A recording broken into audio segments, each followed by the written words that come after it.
오늘 우리가 요한복음을 읽습니다. 사람들이 요한복음을 요한이 썼다고 하죠. 요한복음 그 헬라어 성경 보면요, 카타라고 돼가지고 요한에 의하면이라고 제목이 있어요. 그러니까 교회는 우리가 이 요한복음이라고 들고 있는 이 성경을 요한이라는 사람이 증거했다고 생각을 하고요. 그리고 또 그 요한은 아마 예수님의 제자 12명의 제자 중에 하나, 야고보의 형제 요한이라고 보통 생각을 합니다. 하지만 요한복음 전체를 읽으면 분명하게 저자가 나옵니다. 사실은 누가복음을 누가가 쓴 게 거의 확실하지만 그것 안에 누가가 썼다라고, 아니면 마태복음 이건 마태가 썼다고, 아니면 마가복음에 이건 마가가 썼다고 써 있지는 않아요. 그 글 안에서는요. 하지만 요한복음을 읽어보면 그 요한복음 전체 안에요, 이 글을 쓴 사람이 누군지를 거기다 써 놓습니다. 요한복음 21장 제일 끝에 가보면요, 21장 24절입니다. 이 일을 증거하고 이 일을 기록한 제자가 이 사람이다. 우리가 그의 증거가 참인 줄 안다. 이 사람은 누구냐면 21장 20절에 있는 베드로가 돌이켜 예수의 사랑하시는 그 제자가 따르는 것을 보니 예수님이 사랑하시는 제자, 예수의 사랑하시는 제자라고 이름 붙여진 그 별명을 가진 사람이 요한복음을 썼습니다. 예수의 사랑하시는 제자가 요한이라면 별 문제가 없어요. 그런데 어쩌면 아닐 수도 있습니다. 이게 요한이 썼는지 아닌지에 대해서 우리가 여기서 얘기할 바는 아니에요. 하지만 적어도 요한복음을 쓴 사람은 요한복음 자체 내에서 예수님의 사랑하시는 제자가 쓴 것은 분명합니다. 그 사람이 요한인지 아닌지는 그건 모르겠어요. 또 그 사람도 요한이라는 이름을 가질 수도 있습니다. 왜냐하면 요한이라는 이름이 흔한 이름이기 때문입니다. 예수님의 사랑하시는 제자, 그 사람의 이름이 정말 요한이었는지, 아니면 예수님의 사랑하는 제자, 그 사람이 우리가 알고 있는 야고보의 형제 예수님의 열대 제자 중에 한 명인 바로 그 요한인지 그건 잘 모르겠으나, 우리가 알고 있는 이 요한복음의 내용을 쓴 사람은 예수님의 사랑하시는 제자라는 별명을 가진 사람임에는 분명합니다. 그 별명이 괜히 붙지는 않았을 겁니다. 정말로 예수님이 사랑하시는 제자였을 거예요. 많은 사람들을 사랑하시죠. 예수님이 모든 사람들을 다 사랑하십니다. 하지만 그 중에서도 예수님의 사랑하시는 제자라는 별명을 가질 만큼 그렇게 특별히 사랑받은 사람이 오늘 이 우리가 읽은 본문을 다 쓴 사람입니다. 예수님의 사랑하시는 제자, 그러니 이 사람은 예수님의 사랑을 받은 사람이고요, 아마 그러니 이 사람은 사랑이 뭔지를 아는 사람입니다. 사랑이 뭔지를 안다는 게 그냥 이름에서만 증거되는 건 아니고요, 예수님의 사랑하심을 입었을 뿐만 아니라 이 사람은 사랑하는 모습 그대로요, 예수님이 십자가에 달리시는 그 장소 끝까지 갑니다. 여자들이 좀 따랐어요. 예수님이 십자가 지서서 골고다까지 가실 때 남자들은 다 도망가고 어머니 그리고 멀리서부터 쫓아왔던 그 마리아들, 여인들 몇몇이 거기에 모여 있습니다. 예수님의 형제들, 남자 형제들도 없어요. 그냥 여자들만 있어요. 남자라고는 딱 하나, 예수님의 사랑하시는 제자, 그 사람만이 거기에 가요. 이 사람은 사랑이 뭔지 아는 사람입니다. 끝까지 함께 하고요, 끝까지 가까이 있는 사람, 어쩌면 그래서 예수님의 사랑하심을 입었는지도 모릅니다. 이 사람은 사랑을 아는 사람이에요. 그러니 예수님께서 이 사람에게 자기의 어머니를 맡기십니다. 다른 공간복음에는 없어요. 하지만 요한복음에만 나오는 것 하나가, 예수님께서 잡혀서 거기 십자가에 높이 달리셨을 때 그 아래 많은 사람들이 보였을 겁니다. 누가 보여요? 어머니가 보이죠. 어머니를 보고서 얘기합니다. 보소서 아들이니다. 그리고 사랑하시는 제자가 옆에 있는 것을 보고 보아라 네 어머니다 라고 얘기를 하셔요. 이야기는 짧습니다. 니네가 잘 모셔라, 어머니 죄송해요, 제마 혼자 갑니다, 긴 이야기를 할 수는 없어요. 십자가 그 고통 가운데 긴 이야기는 할 수 없고 아주 짧은 말만 오고 갑니다. 보소서 아들이니다. 그 다음에 봐라 어머니다. 그냥 그게 끝이에요. 그 다음부터 이 사랑하시는 제자가 그 어머니 마리아를 모시고 그 삶을, 어려운 여러 가지 고통의 시간들이었겠죠. 많은 사람들이 예수님을 핍박하고 또 예수 믿는 사람들을 잡아가는 그 어려운 상황에서 사랑하시는 제자는 어머니 마리아를 모십니다. 분명히 이 사람은 사랑이 뭔지를 알아요. 사랑이라는 게 무슨 인류애라는 추상적인 대단히 큰 것이 아니라 정말로 주변에 있는 사람들, 그 사람들을 서로에게 맡길 수 있는 것, 그것이 사랑임을 여기 예수님의 사랑하시는 제자 요한복음을 쓴 사람은 알고요, 당연히 예수님도 아십니다. 사랑하심으로 십자가에 달리셨어요. 온 인류를 구원하러 달리셨습니다. 하지만 인류를 사랑한다는 그 사랑은 추상적이지 않아요. 자기 발 앞에 지금 어쩌면 그렇게 조그만 어깨로, 그 조그만 어깨에 동그리고 서 있는 자기의 어머니입니다. 어머니가 거기 어떻게 서 계셨을 것 같으세요? 아들을 쳐다보기나 했을까? 아들의 그렇게 찢긴 얼굴과 그리고 숨 쉴 수 없는 그 고통으로 일그러진 모습을 어머니는 보지는 못했을 것 같아요. 하지만 떠날 수는 없는 거죠. 사랑하기에 그 좁은 어깨는 더 옹크라졌을 거고요. 그리고 조금은 떨고 있을 그 어머니를 향해서 보소서 아들이니다, 보아라 내 어머니다 라고 말씀하시는 예수님. 인류를 사랑하시는 사랑이 그냥 추상적인 것이 아니라 정말로 주변 사람들에 대한 애정, 가족 애, 그리고 우정, 그리고 그것들을 하나로 엮어주시는, 서로가 서로에게 맡기는 그 사랑임을 예수님이 보이십니다. 다른 복음서에는 이야기를 쓸 수가 없어요. 왜? 그 짧은 이야기를 누가 들었겠습니까? 예수님께서 십자가에서 달리셔서 돌아오면서 봐라 어머니 아들입니다 뭐 그러셨을 리가 없어요. 아마 그냥 달싹달싹하는 입술로, 그 마른 입술로 그 십자가 가장 가까이에 있는 사랑하시는 제자와 그리고 그 어머니에게 한 말입니다. 아마 두 사람만 알아들었을 거예요. 그러니 이 두 사람에게는 이 말이 뭐 평생에 지워지지 않는 말이 될 거고, 그리고 공간복음 다른 복음서에서는 이 이야기를 다룰 수가 없습니다. 요한은, 아니 여기 사랑하시는 제자는요 그 이야기를 써놔요. 아, 예수님이 인류를 구원하는 그 위대한 양반이, 그 위대한 일을 하시는 분이 거기서 겨우 엄마 챙기나? 지금 그런 것 때문에 그 이야기를 뺄 그런 마음이 여기 사랑하시는 제자에겐 없습니다. 사람들은 지금도 요한복음에 있는 이 말을요 그냥 가족의 우정 그렇게 이해하기를 굉장히 어려워해요. 온 인류를 구원하시는, 말씀이 육신이 되신 분, 온 인류의 모든 죄를 다 사시고 죽음의 권세를 깨뜨리시리가 자기 엄마 그리고 자기 사랑하는 제자, 그것 지금 챙기기에는 십자가라는 것이 너무 위대하고 장엄한 곳 아니냐 하면서 여기 이루어지고 있는 이 대화를 다른 것으로 바꿔내려고 합니다. 하지만 예수님의 사랑하시는 제자는 그렇게 생각하지 않는 것 같아요. 여기 작은 일상, 하나의 가족을 사랑하는 마음, 그리고 끝까지 사랑하는 친구 사이의 우정, 그것이 세상에서 정말로 이루어내려고 하시는 하나님의 복된 나라와 그리고 구원, 거기에 가까이 있음을 적어도 이 사랑하시는 제자, 이 사람은 알아요. 그러니 그것들을 써놓습니다. 여기 사랑하는 제자가 써놓은 예수님의 마지막 시간들은요 그래서 공간복음과 다를 수밖에 없고요, 오늘은 예수님이 죽으신 그 이후입니다. 그러니 죽으신 그 이후의 사건들을 공간복음과 그리고 이 사랑하시는 제자가 어떻게 쓰는지 여러분들이 한번 보셔요. 예수님이 숨을 거두셨을 때 마가복음 뭐 이렇게 보면요 그냥 6시간 낮 12시서부터 3시까지 온 하늘이 그리고 온 땅이 다 어두워졌어요. 온 땅이 어두워지고 예수님 죽으시고 나서는 성소의 휘장이 갈라집니다. 마가복음도 그러고요, 누가복음도 그 얘기예요. 해가 빛을 잃어요. 태양이 빛을 잃어요. 이건 우주적인 사건입니다. 온 땅에 어두움이 임해요. 이건 당연히 무슨 일식 이런 거 아니에요. 왜냐하면 6월절이라는 건 보름 때입니다. 보름에는 일식이 있을 수가 없어요. 해와 달의 위치가 일식이 있으려면요 지구랑 해 사이로 달이 들어와야 되는데, 보름이 된다는 건요 해와 그 다음에 지구 그 다음에 달이에요.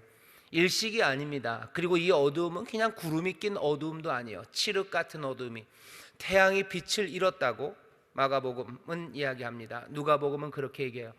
그러니까 이건 우주적인 사건이죠. 태양이 빛을 잃고 뿐만 아니라 온 어둠이 땅을 덮고 예수님이 돌아가셨을 때는 또 성소의 휘장이 위에서부터 아래까지 찢어져요. 뭔가 우주적인 중요성입니다. 우주적인 상징이에요. 온 우주가 빛을 잃고 흔들거리는 그 역사적인 현장이라고 마가도 그리고 누가도 그렇게 설명을 해요. 예수님의 죽으심을 그렇게 설명합니다. 마태는 좀 더 스케일이 커집니다. 온 땅이 어두워졌을 뿐만 아니라 성소의 휘장이 위로부터 아래까지 찢어져서 둘이 되었고요, 그리고 지진이에요. 땅이 진동해요. 바위가 터집니다. 무덤이 열리고 자던 많은 성도들의 몸이 일어나서 예루살렘 그곳에 그들이 돌아다니고 많은 사람들이 그것들을 보았다고 기록해요. 예수님의 죽으심 그 이후에 일어났던 뭐 우주적인 상징, 뭐 사람들이 주목할 만한, 뭐 놓칠 수 없는 그렇게 크고 광대한 일들을 공간복음은 기록하면서 예수님의 십자가의 의미, 그것이 세상을 어떻게 바꿔낼지에 대해서 우리에게 알려줍니다. 하지만 여기 예수님의 사랑하시는 제자는 그렇게 설명하지 않습니다. 예수님의 사랑하는 제자는 어머니와 그리고 아들을 챙기는 예수의 모습을 보여주더니 그 다음에 나오는 이야기들은요 굉장히 짧아요. 그리고 아주 평범합니다. 로마 제국 어디에서나 있을 법한 이야기입니다. 로마 제국 어디에서나 십자가를 지고 갔던 많은 사형수들의 집행장, 거기서 볼 수 있는 그 일들, 아마 그날도 예수님 말고도, 여기 골고다에 있는 셋 말고도 그날 세계 곳곳에서는, 로마의 제국 안에서는 꽤나 많은 사람들이 십자가에 달려서 죽었을 겁니다. 그 모든 평범한 십자가, 그 형장의 모습, 그것과 그리 다르지 않습니다. 요한은 그냥 평범한 일인 것처럼 얘기해요. 늘 있었던 일상의 한 장면처럼 그렇게 얘기합니다. 비슷비슷한 수많은 이야기들이 있었을 거예요. 그러니 누가 굳이 그런 이야기를 전할 필요도 없는 그런 이야기처럼 요한은 이야기를 써내려갑니다. 요한이 말하는 거 보면 그냥 몇 명의 친구들이 거기 있었어요. 몇 명의 친구들, 그리고 몇 명의 친척들이 그 주변에 있습니다. 모든 십자가형이 지어질 때는 그러죠. 다들 떠나도 그래도 몇 명은 그 옆에 있습니다. 몇 명의 친척, 친구들 그 주변에 있고요.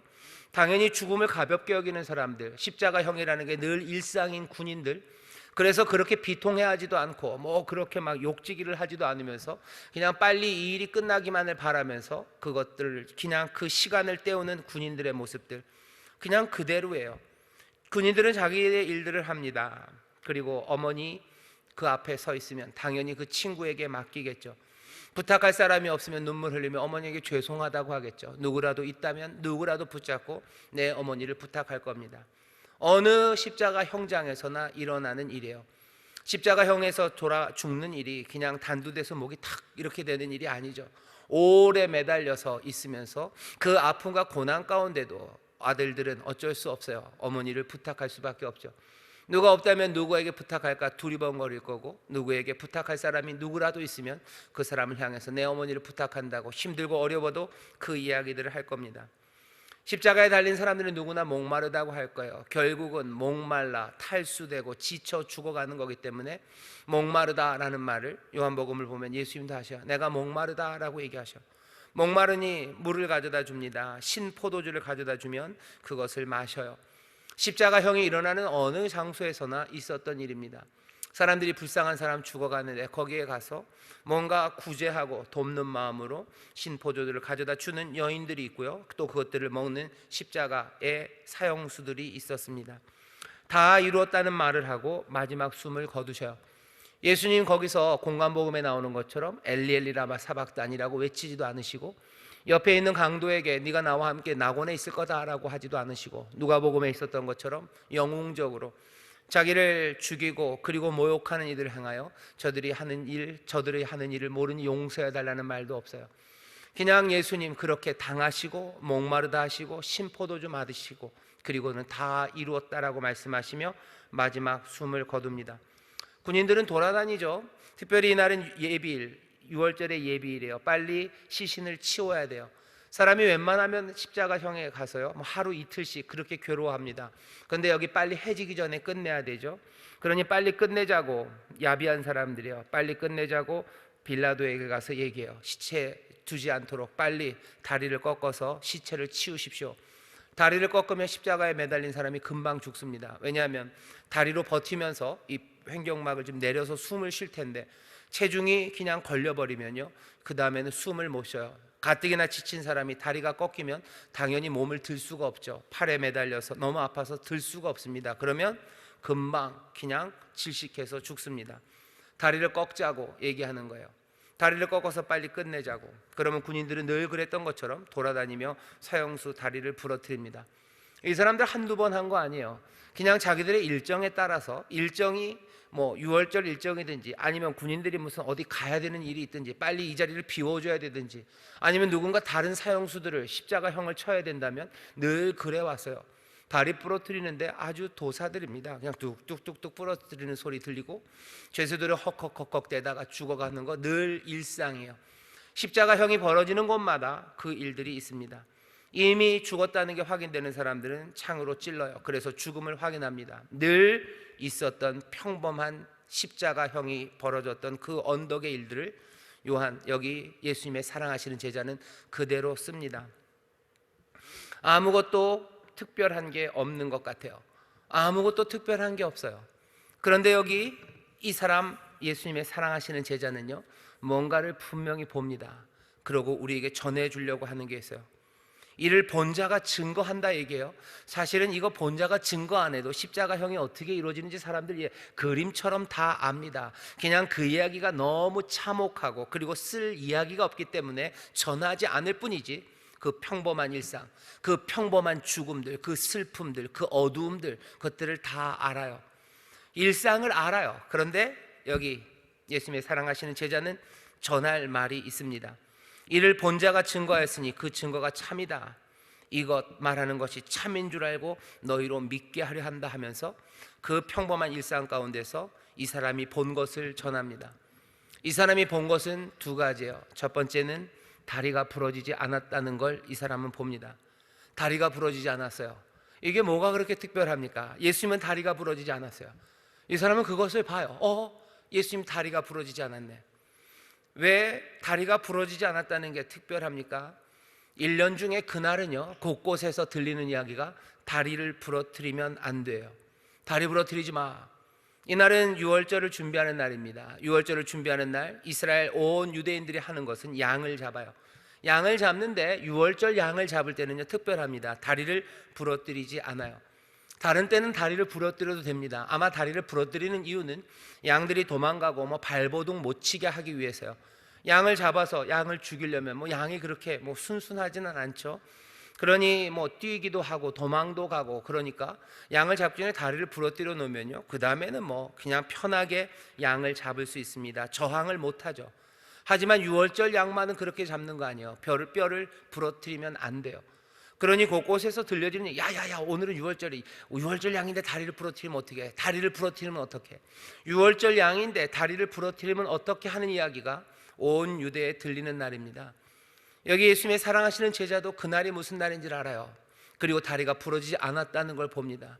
그리고 이 사랑하시는 제자가 기억하는 건 예수님께서 세례 요한 그 앞에 나가셨을 때 요한이 했던 그 얘기예요. 봐라, 세상 죄를 지고 가는 하나님의 어린 양이다 라는 그 이야기를 들었어요.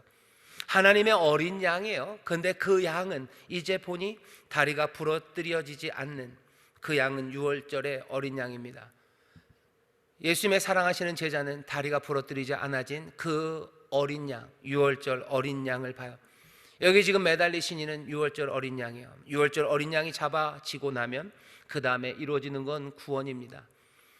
예수님의 사랑하시는 제자는요, 예수님께서 십자가에 그렇게 달려 그렇게 돌아가시는 것을 보고 그냥 평범한 일상이었어요. 그냥 늘 있었던 죽음인 것 같았어요. 하지만 거기에서 무엇을 봅니까?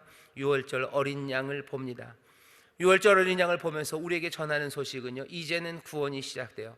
이제는 구원의 밤입니다. 이제는 하나님께서 우리를 자유케 하시는 시간, 압죄와 죄 그리고 악과 사망에서 건져내시는, 정말로 우리의 삶과 역사의 전환점이 되는 곳, 바로 그곳이 시작되었다는 것을 이 사람, 예수님의 사랑하시는 제자는 보고 우리들에게 그것을 지금 전하는 겁니다. 어떻게 전해요? 조용하게 전합니다. 하지만 분명하게 전합니다. 사람들은 몰랐어요. 로마는 모릅니다. 하지만 본자가 증거합니다. 그냥 늘 있었던 것 같은 이 죄수의 죽음이 세상의 악을 무너뜨리고 모두에게 자유를 주는 역사의 전환점임을 바로 그 시간 조용하게 그리고 분명하게 이 사람은 봐요. 그리고 우리에게 전합니다. 예수의 사랑하시는 자가 전하는 거예요. 오늘 이 밤에 우리도 여기 왔습니다. 우리도 조용히 그러나 분명히 보고 우리가 믿어야 되는 거예요. 로마와 세상은 지금 평범한 일상이 이루어지고 있다고 생각해요. 그냥 늘 있었던 처형의 자리예요. 늘 있었던 일들만 벌어지고 있다고 생각하죠. 사람들은 이곳에 모여있는 우리들을 보면서 그냥 늘 모였던 사람들, 거기 늘 있었던 사람들, 금요일 밤 되면 그냥 여기저기서 그냥 모여서 있고, 그냥 조금 지나면 무슨 노래소리 좀 들리다가 그냥 또 조용했다가 그냥 왕왕왕 했다가 그냥 또 노래 좀 부르다가 그리고서는 집으로 가는, 늘 있었던 일상의 일들이 여기서 일어나고 있다고 생각합니다. 하지만 우리는 아니에요. 조용히 그러나 분명히 우리가 봅니다. 정말로 예수, 하나님의 아들 그리스도, 이제는 세상과 역사의 전환점이 되신 그분을 봐요. 십자가에 달리신 유월절 어린 양, 그분, 다리가 꺾이지 않으신 분, 뼈가 꺾이지 않은 어린 양이 이제 그 세상을 새롭게 하며 그 구원의 시간들을 여시며 거기에 서 있음을 봅니다. 우리의 일상 가운데서 보여지는 거예요. 평범한 그곳에서 봅니다. 누가? 예수의 사랑하심을 입은 자들, 그리고 예수를 사랑하는 이들, 끝까지 사랑하는 그 사람들은 거기에서 뭔가를 보고 있습니다. 오늘 예수님의 사랑하시는 제자가 또 하나 본 것은 그들이 예수님을 찔렀다는 거예요. 예수님을 창으로 찔렀어요. 늘 그랬던 거 아닙니까? 아니요, 이 사람은 거기서 다른 걸 봅니다. 찔러서 피와 물이 흐릅니다. 그 찔린 곳에서 피와 물이 흐르기 시작해요. 그것들을 봅니다. 피가 흘러요. 그리고 물이 흐릅니다. 정결케 하는 보혈입니다. 죄로부터 우리를 정결케 하는 희생 제사의 피가 흐르고 생명을 주는 생명수, 약속하신 성령의 삶이 거기서 흘러내리는 걸 봅니다. 피는 늘 죄를 사하는 그 능력이었어요. 물은 우리가 아는 것처럼 요한복음 7장에서 예수님이 얘기하시죠. 와서 마셔라. 내게로 와서 마셔라. 마시는 사람들은 그 배에서 생수의 강이 흘러날 거다. 그것이 나중에 우리가 받을 성령임을 그때는 사람들이 몰랐으나 그것은 성령 안에서의 새로운 삶이라고 얘기하셔요. 피와 물이 흐릅니다. 과거를 깨끗하게 하는 거죠. 사하신다는 것, 죄를 용서하신다는 것, 과거를 깨끗하게 하시는 피, 그리고 성령 안에서 새롭게 미래로 살아가는 그 생명의 물, 그것들이 흐르기 시작합니다. 우리 인류 역사의 모든 죄와 악함, 그리고 실패, 그것에도 불구하고 피는 흐르고, 그리고 이 어렵고 힘든 세상, 새로운 생명과 미래로 흐르는 물들이 거기에서 터져 나와요. 왜? 찔리셨기 때문입니다. 여기 예수의 사랑하시는 제자는요, 찔리심을 봐요. 그리고 거기에서 터져 나오는 피와 물을 봅니다. 이 사람이 우리에게 전하는 이야기는 스가랴서의 말씀이에요. 이 사람은 분명히 스가랴를 얘기합니다. 죽음의 현장 그곳에서 우리에게 남겨주는 마지막 말은요, 37절이죠. 또 다른 성경에 저희가 그 찌른 자를 보리라 하였느니라. 찌른 자를 보리라 하였느니라 하는 그 말씀은 스가랴에 있는 말씀입니다. 스가랴 12장에 있는 말씀이에요. 제가 읽겠습니다. 스가랴 12장 10절입니다. 내가 다윗의 집과 예루살렘 거민의 은총과 간구하는 심령을 부어주리니 그들이 그 찌른 바 그를 바라보고 그를 위하여 애통하기를, 독자를 위하여 애통하듯 하며 그를 위하여 통곡하기를 장자를 위하여 통곡하듯 하리로다. 찌른 그 사람, 찔린 그 사람을 볼 거래요. 그리고 통곡하기 시작할 거래요. 독자를 잃어버린 듯 그렇게 애통하고 장자를 위하여 통곡하듯 그렇게 통곡하리래요.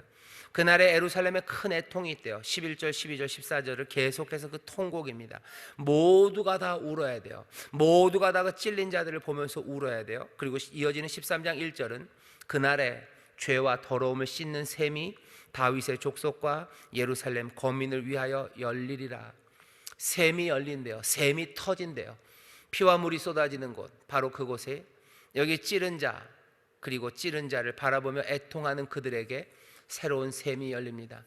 피가 흘렀다고, 그리고 물이 흘렀다고 이 사람은 기억해요. 모든 죄, 과거를 씻어내는 피와 그리고 물입니다. 성령 안에서 누려지는 새로운 미래의 삶, 그 샘이 터졌다고. 누구에게요? 찌른 자를 보며 애통하는 사람들에게. 찌른 자를 보며 애통하도록 스가랴서 12장 10절은요, 내가 다윗의 집과 예루살렘 거민에게 은총과 간구하는 심령을 부어준대요.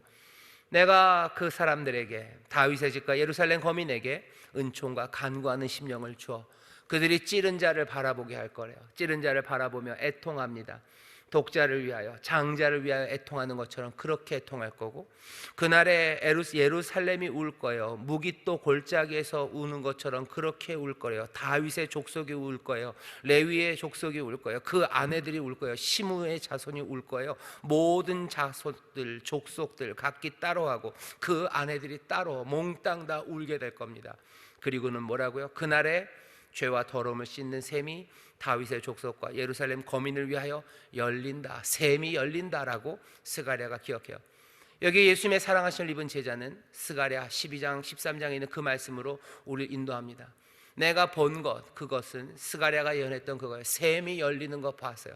찌른 자, 찔린 자가 여기 있어요. 찌른 자 여기 있고 거기에서 샘이 열렸으니 스가랴 12장 10절이 말한 것처럼 어떻게 하는가? 바라보며 애통하라는 거죠. 바라봐라. 제일 마지막에 그렇게 돼 있죠. 오늘 본문이 그렇습니다. 마지막 전하는 이야기요. 37절. 또 다른 성경에 저희가 그 찌른 자를 보리라 하였느니라. 그러니 전하는 거예요. 봐라, 봐라. 요한복음에서 계속해서 하는 말이 뭐죠? 와 보라요. 빌립이 와보라 얘기합니다. 예수님도 와서 보라고 얘기합니다. 보통 서론을 제일 마지막에 쓰죠. 요한복음 제일 앞에 있는 서론에 뭐라 돼 있어요? 우리가 보니 말씀이 육신이 되어 우리 가운데 거하신다라고 얘기하셔요. 우리가 보니 거기에는 독생자의 영광이요 은혜와 진리가 충만해요. 보니 오늘 이 밤에 우리가 조용히 그러나 분명히 와서 봅니다. 여기에 땅을 흔드는 일들이 지금은 없어요. 여기 지금 땅을 흔들고 뭐가 하늘에 어둠이 태양이 빛을 잃고 별들이 떨어지고 바위가 터지고 온 곳에 무슨 다이너마이트 터지는 소리 들리고 지금 그런 곳은 아닙니다. 하지만 조용하고 분명하게 사랑하심을 입은 자들은 지금 이곳에서 늘 일상의 평범함인 것 같은 그곳에서 우리와 함께 하시는, 그리고 세상을 바꿔내시는 놀라우신 역사의 전환점 되시는 주님 앞에 섭니다. 스가랴의 예언이 즐겁습니다. 그리고 스가랴의 예언이 우리의 마음을 뜨겁게 해요. 내가 다윗의 집과 예루살렘 거민에게 은총과 간구하는 심령을 부으신대요. 뭔가 마음을 부으셔요. 오늘 이 밤에 그 사랑하심과 은혜 그리고 성령의 기름 부으심을 우리에게 부으셔서 우리로 그 찌른 자, 그 예수 그리스도를 바라보게 하셔요. 그분을 바라보게 하셔요. 그리고 애통하게 하셔요. 우리가 해야 될 일은 뭡니까? 예수님이 얘기하시고 빌립과 다른 제자들이 말했던 것처럼 와서 보라는 그 말에 우리는 와서 보기 시작하면 돼요. 그 찌른 자를 보리라.